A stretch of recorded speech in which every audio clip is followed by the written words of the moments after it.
Hi, we're here at the Montreal Film Festival, and we've just seen the movie Long Gone Day with our producer, Natalino Latanzio, and our director, John Deitcher. Guys, incredible movie, a little bit dark, so a little bit heavy, but such great content, such great directing. The movie stars Tim Rozon, one of the main actors in it, so the main actor in it. So producing-wise and directing, how do you guys pick this guy? How do you find some guy and say he's the guy for the job? Nat has a personal relationship with him. He's known him for years. John had given me the script. We were doing another show. We were doing another film together. John gave me the script. I read the script. As soon as I read it, I was like, I know who needs to be in the film. And I told him about Tim. I've known Tim personally for a few years, and I was just like, I think that he's the guy who's going to take this on. And are you guys pretty close to you trust him? Well, I watched a bunch of YouTube clips of Tim from Instant Star, and I was like, wow, this guy's got a great voice. You know, he really, really sells it. So he can play a rock star. He'll be able to sing really well, and hopefully he can play a heroin addict too. Well, and this is a thing that we haven't discussed. So for the viewers who haven't seen the film, like I know that, so it's quite heavily involved with drugs in it. So for him to play that, how do you, as a director, how do you pull that out of him? Honestly, 80% of making films is casting. You just have to make sure your actor really knows the part and he gets it. And with Tim, it was just pretty much action, and he was able to deliver on those scenes. He's an incredible actor. So you had a little bit of involvement with writing, so you weren't just directing, but or helping along with the script, the storyline? Yeah, Mike Penning and I have collaborated on other projects, and generally our process is we basically meet up, have a few beers, discuss our story, and then once we have all our notes, he goes off and writes the screenplay. So how long ago did you write the screenplay? We started in 2005, so 8 years ago. So tell me the beginning to end, how long has this taken to come to fruition? About 8 years, I guess, in total. It took us 4 years to like tweak on the script, and then getting it to Natalino, and then finding Tommy Groszman, and all the different pieces of the puzzle. But it was 4 years ago that we actually shot the film. So Natalino, saying that, he brings you a script, why do you read it and say, okay, this is what I want to put in? It was just a great script. I was reading it, and just the subject matter, just with regards to love and stuff like that, and being an artist myself. You know, and first pass, I was just like, God, I love this. And yeah, and from there, it's just like, let's do this. I was told it took 19 days of shooting. Yeah, it was 19 days on set. 18? 18. Is that like the producer's pressure on the director? I want it done in... That's how much money we had.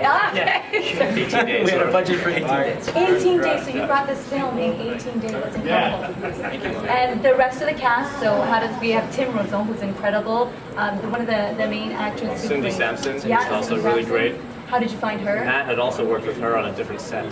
So you cast everything.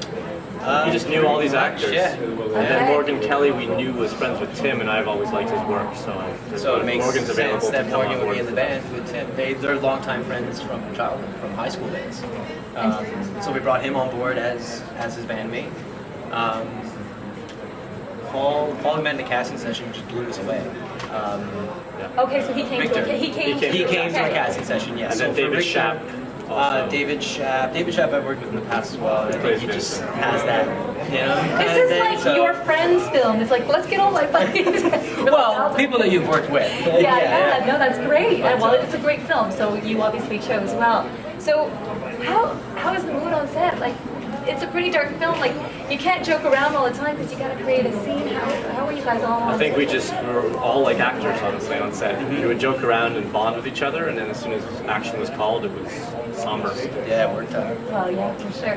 Next project we're working on is Unearthing. Together. Together, yes. Yeah, we're Again, actually so it co-directing worked this. well. Yeah. A co-director. Yes. Yeah. And, And Tim Rozon's the star. So exactly. Again, Yeah. so the team comes back together again. he's our DiCaprio. Well, I am so looking forward to seeing you guys, Thank you. what you guys come up with in the future as well. This was incredible. There's a lot coming your way, I'm sure. So thank you for taking the time Thanks to talk so to much. us. Thank Thanks you. so much. Thank you, and good luck with the rest of the film. Thanks. Okay, my turn.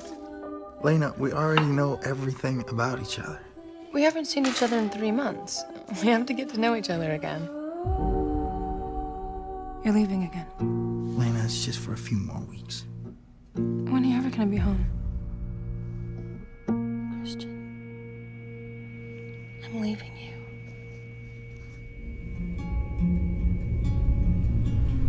Lena's gone, Jake. She left me. I know, Chris, but you gotta start your fucking life out. I can't carry this band. That is all the past now. Everything is gone.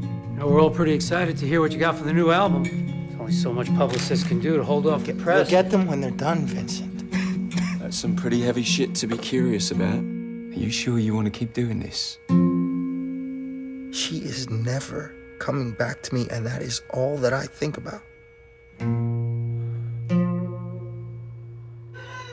Adam, what is more important? To live forever? Or to die happy? So how you doing? I'm all right. All right.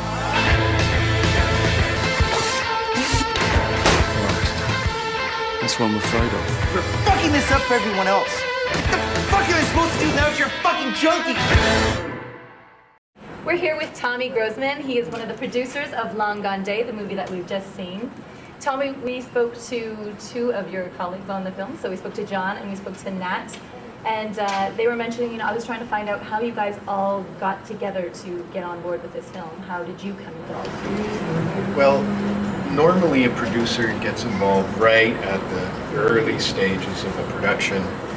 And the producer is the guy that goes from ground zero till the end and carries the ball. But in this case, it was very interesting because John edited another film that I had done called Burning Mussolini.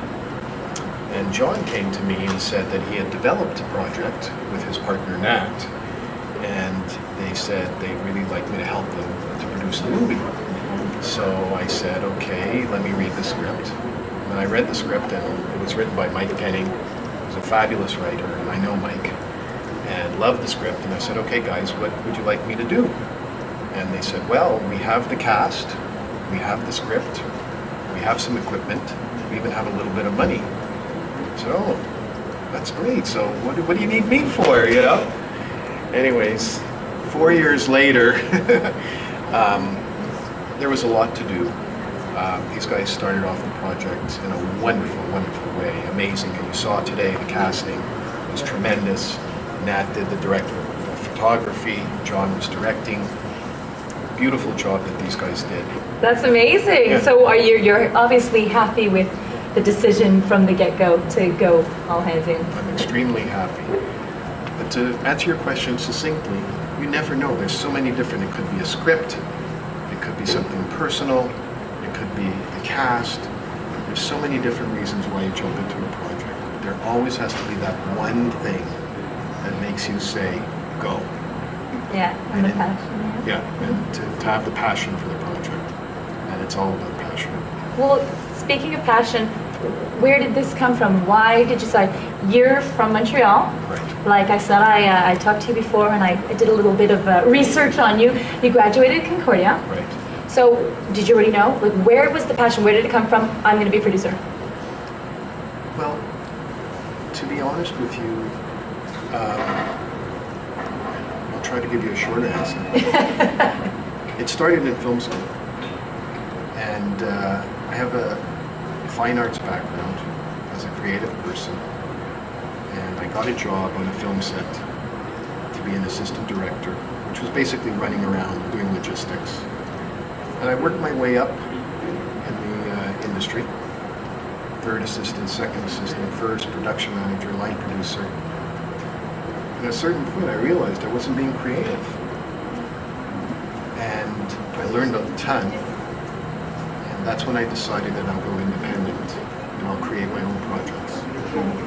So I write and I produce. Oh, so you're also a writer. Yes. And in this case, I sort of made a pact with myself that I would never do somebody else's project. But this was an exception. When I saw that magic, I went for it. But in fact, what I try to do is to wear both hats. And to create a project and then to produce it. And the reason I do that, and it's a struggle, it's a difficult thing to do, is that there's so many writers out there that their projects do not get produced. good writers, amazing writers. And so I decided, who better to push my own projects than myself? Who's the guy who you go to or girl you go to who says, Tommy, this one is, you Right. you need to work this? It's a very good question, and I have a trick. And my trick is, you tend to fall in love with your own material. So you need an objective voice to tell you, is the material good? Does it need to be changed? So on and so forth. So my trick is, I send my scripts out to readers, professional readers, with not my name on it. So I get the real feedback. So if I do a bad one, it comes back to me and they say, this script stinks. If it's a good one, then I know that it's an objective opinion. Am I allowed to ask if you had anyone come back and say? Of course, I'm not perfect. I've had plenty of feedback.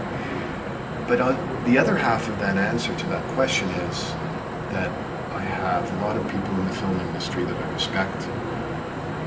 Fellow producers, writers, actors, and I send the scripts to them. And I get their opinions. And the way I like to work, actually, is I like to work with people. I like to collaborate. So I do a first draft, and then I get an opinion, or a series of opinions, discussions. To put a story together, a script can take years to really develop it properly. And then a new thing that I've been doing is I do table reads. Actors. Yeah. And I have the actors table read many of the key scenes to bring life to the characters. And I make the adjustments. That's how I work. Brilliant. Well, so for anyone who's thinking of being a producer, any advice for them? Well, my main advice to anybody is the key ingredient is passion. Yeah. Absolute passion. And it's persistence. Well, so what's next for you? What can we see from Tommy Groszman from here on out? That's why I'm wearing the hat. Because I'm always promoting. There you go. My next project is Hometown Heroes. Okay. And it's a project about playing hockey outdoors. And we're trying to encourage children to get off those video screens, be active, play unstructured sports, and be nostalgic. Be proactive. And we're working with Hockey Canada, we're working with the NHL alumni, we're working with the Hall of Fame. Everybody's supporting the project because everybody wants to encourage these kids to get out there and play sports. So that's it. That concludes our evening here at the Montreal Film Festival. So for any of you who want to be an actor, a director, a producer, whatever it may be, the consensus seems to be here that everyone I've talked to, they've said if you want this, you need to work hard, you need to be prepared, and the number one thing is passion. You need to have passion. If you have all these three things, then you're well on your way.